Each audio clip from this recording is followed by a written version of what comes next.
बहुत ही प्राचीन समय की बात है। धरती पर एक नगर था। धर्मपुर वहाँ के राजा वीरध्वज बड़े शक्तिशाली थे, लेकिन उनके मन में अहंकार का घर कर चुका था।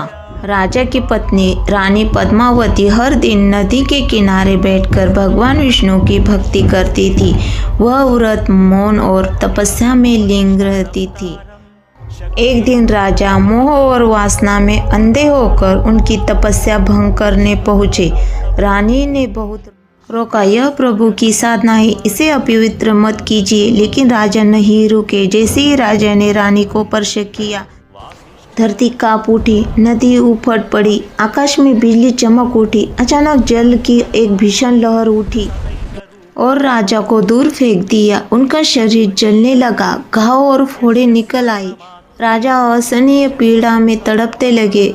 तब उन्हें अपनी गलती का एहसास हुआ। वह धरती पर गिरकर राजा रोते हुए बोले, हे विष्णु, मुझसे भारी पाप हुआ है, कृपा कर मुझे क्षमा करो।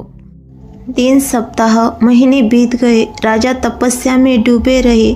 तभी एक दिन धरती के भीतर से एक गहरी गर्जना सुनाई दी। धड़ाम, धरती फटी और उसमें से निकले भगवान विष्णु विशाल कछुए के रूप में। उनकी आंखों में करुणा थी और शरीर में दिव्य प्रकाश निकल रहा था। भगवान ने अपने चक्र से धरती पर प्रहार किया और वहाँ एक दिव्य सरोवर बना, धर्म पुष्करणी। भगवान बोले, इस जल में स्नान करो। राजा जैसे ही उस जल में उतरे, उनका सड़ा हुआ शरीर फिर से स्वर्ण जैसे चमकने लगा। उनका पाप नष्ट हो गया।